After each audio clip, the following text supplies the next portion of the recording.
Assalamualaikum warahmatullahi wabarakatuh. Perkenalkan, nama saya Winda Lipstiani dari kelas 1A PSIK Transfer Universitas Paletehan. Di sini saya akan menjelaskan materi tentang mikrobiologi dan aplikasinya di bidang kesehatan.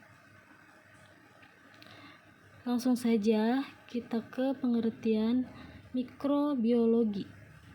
Mikrobiologi adalah ilmu yang mempelajari makhluk hidup yang sangat kecil yang diameternya kurang dari 0,1 mm yang tak dapat dilihat dengan mata biasa tanpa bantuan suatu peralatan yang khusus.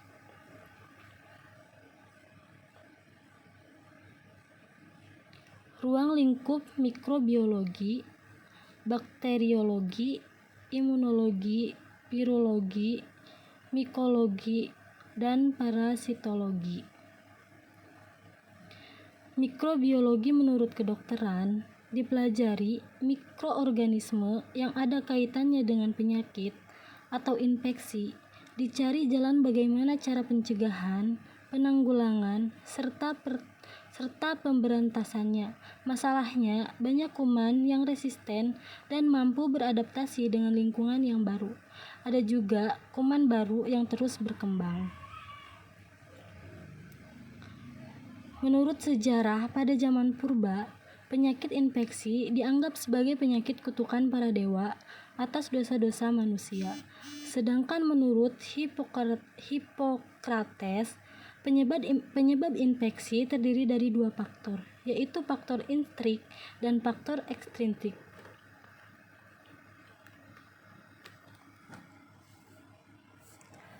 Teori generasi spontan. Menurut teori ini, makhluk hidup timbul karena benda-benda mati. Menurut Anton van Leeuwenhoek, melihat makhluk-makhluk kecil atau kuman dalam berbagai cairan dengan mempergunakan mikroskop terdiri dari lensa, jarum untuk melihat sediaan, dan juga alat pengatur fokus. Adapun bentuk-bentuk kuman yaitu Coccus, Bacillus, dan Spirillum. Menurut Louis Pasteur, membuktikan ketidakbenaran teori generasi spontan dengan melakukan percobaan dengan memanaskan kalbu dalam suatu labu balon dengan tujuan mematikan jasad-jasad renik yang ada di dalamnya dan didiamkan selama beberapa waktu. Kaldu tersebut menjadi keruh. Kesimpulannya, di dalamnya ada pertumbuhan mikroba.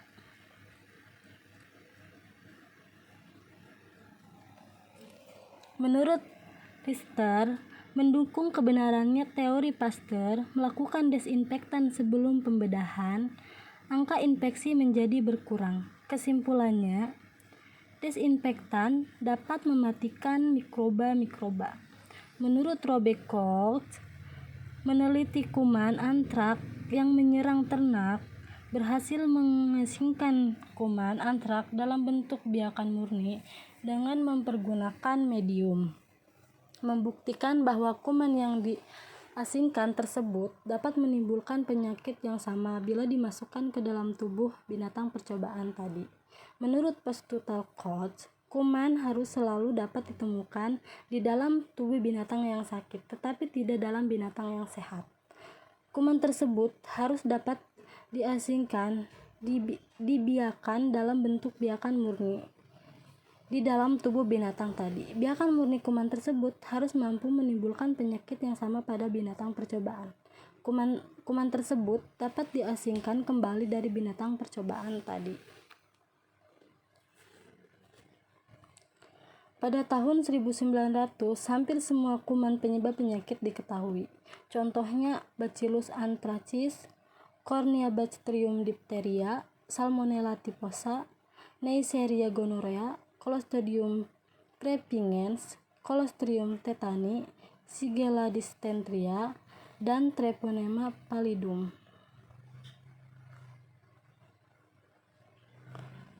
Dengan majunya teknologi, ditemukan jasad renik yang lebih kecil, yaitu virus. Contohnya virus mosaik tembakau, virus hepatitis, dan virus ternak. Seseorang yang terserang kuman kemudian sembuh dari penyakit bisa mempunyai kekebalan tubuh. Biasanya tidak mudah terserang penyakit untuk kedua kalinya. Melahirkan konsep tentang vaksinisasi dari Edwin Jenner. Beberapa vaksin yang telah dikembangkan ada vaksin cacar, vaksin rabies, vaksin difteri, vaksin TBC, dan vaksin hepatitis. Adapun ditemukannya obat-obat dari bahan kimia untuk mengobati suatu infeksi. Salah satunya adalah sulfanilamida, penisilin, dan antibiotika lainnya. Masalahnya bisa menimbulkan reaksi alergi. Adapun morfologi dan taksonomia kuman. Nomenklatur atau pemberian nama pada kuman ini biasanya Binomeliana mempunyai 2 nama. Diperkenalkan pertama kali oleh Linnaeus untuk tanaman tahun 1750. Penanaman kuman terdiri dari nama genus diawali huruf besar, Epithelium specium huruf kecil dan X Salmonella typhi Clostridium tetani. Nama kuman dapat berasal dari kata baru yang disesuaikan dalam bahasa Latin atau nama seseorang yang dilatinkan. Contohnya, Bacillus adalah batang, Clostridium adalah pintalan yang halus, Micrococcus adalah butiran kecil, Erwinia dari nama Erwin, Pasteurella dari nama Pasteur, Salmonella dari nama Salmon, Salmonella typhi dari penyebab tipoid, dan Brucella dari nama Bruce.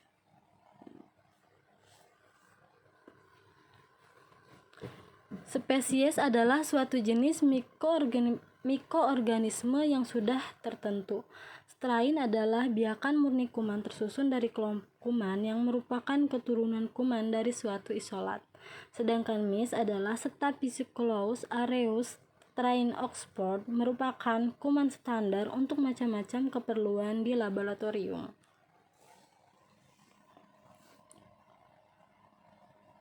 Spesies bakteri ditentukan oleh sifat-sifat biokimia dan kebutuhan akan nutrisi produk akhir metabolisme.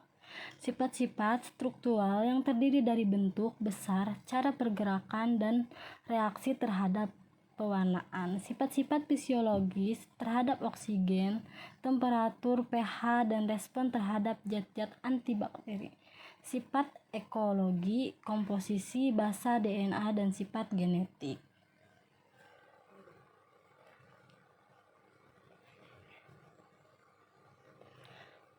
Taksonomia numerik menggambarkan perasaan, kemiripan, dan perbedaan karakteristik bakteri. Jacquard Similarity Coefficient menyatakan sifat-sifat yang positif saja, sedangkan Simple Matching Coefficient menyatakan sifat-sifat yang positif dan negatif. Jenis-jenis mikroba yang menimbulkan infeksi dari golongan tumbuh-tumbuhan. Bakteri bersifat sel tunggal, ukurannya rata-rata 0,5 sampai beberapa mikro. Jamur bersifat sel banyak, disebut juga dengan kapang. Ada juga jamur bakteri, bisa terlihat sebagai makhluk bersel banyak, tapi juga dapat berupa sel tunggal. Mikroba yang termasuk golongan hewan. Ada protozoa, umumnya bersifat sel tunggal, lebih besar sampai beberapa puluh mikro. Rickettsia berukuran dari 200 sampai 300 milimikron, dan juga virus lebih kecil dari Rickettsia. Di antaranya ada yang tidak dapat dilihat dengan mikroskop biasa, tapi dengan menggunakan mikroskop elektron yang sudah diketahui ukurannya dari 10 sampai 150 milimikron. Kebiasaan hidup mikroba autotrofik pada umumnya hidup di air dan tanah, tapi ada juga beberapa spesies tumbuh dalam zat-zat organ dan karenanya tidak bergantung kepada zat dari tempat dia hidup. Sapropit hidup pada zat organik yang sudah mati. Bentuk morfologi bakteri. Bentuk basil, sel berbentuk seperti tongkat pendek, akar silindris. Bentuk kokous, bentuknya seperti bola-bola kecil, mengelompok berempat, bergelombang seperti anggur, dan berkelompok seperti kubus.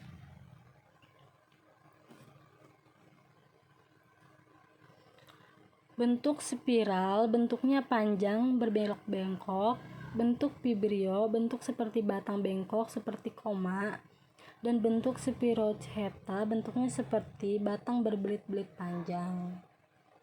Struktur tubuh bakteri bersel tunggal dan dapat berpasang-pasangan. Selnya merupakan sitoplasma yang berdinding tegas. Terdapat bulu yang berguna untuk bergerak, ada yang terlihat berselubung, ada dan seperti pembungkus kapsul.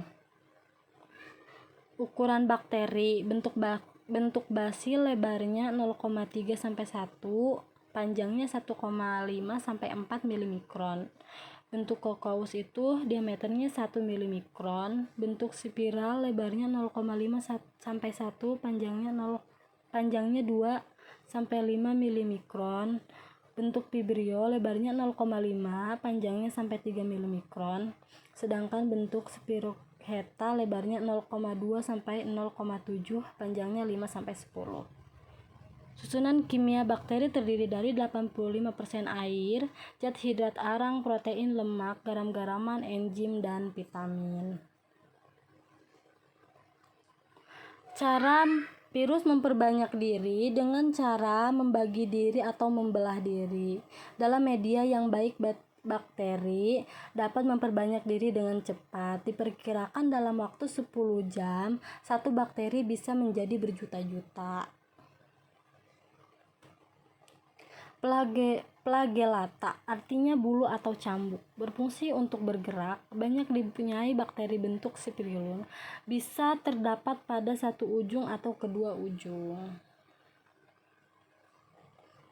Klasifikasi flagel.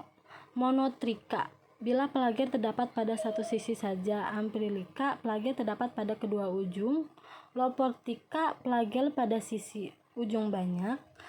Pterica, tersebar dari ujung ke ujung setiap sisi. Atrica, tidak terdapat flagel sama sekali.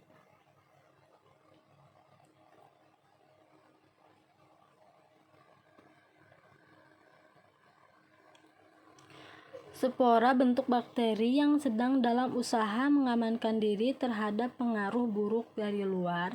Fungsinya sama dengan kista pada amuba. Bakteri berubah bentuk menjadi spora bila keadaan tidak menguntungkan.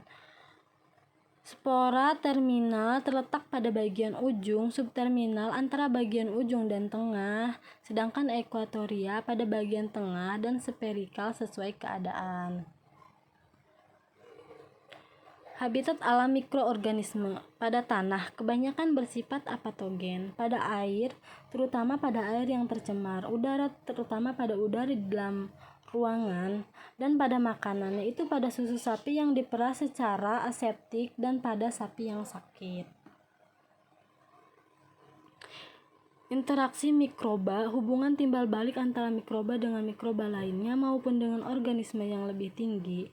Bentuknya ini sintropisme, saling menguntungkan, kompetisi bersaing, dan simbiosis, berlangsung lama dan memerlukan kontak fisik. Hubungan hospes kuman. Adanya kuman dalam tubuh manusia tidak selalu diikuti dengan keadaan sakit. Interaksi hospes kuman tidak selalu berwujud penyakit. Ditentukan oleh keseimbangan antaranya virulensi kuman dan tahan tubuh hospes. Virulensia kuman adalah derajat patogenesis yang dinyatakan dengan jumlah mikroorganisme atau mikrogram tentang yang dibutuhkan untuk membunuh binatang pencobaan dengan syarat-syarat tertentu, tergantung pada daya invasi dan toksigensitas. Macam-macam bentuk hubungan kehidupan mikroba. Simbiosis, ada hidup bersama antara dua makhluk yang saling menguntungkan kedua belah pihak. Biasanya mikroba yang hidup pada ikan. Ada konsalisme, makhluk yang hidup pada makhluk hidup yang lain tapi tidak merusak makhluk hidup yang ditumpanginya, dan parasitisme, yaitu mikroba yang hidup dan dapat menimbulkan sakit pada tuan rumah.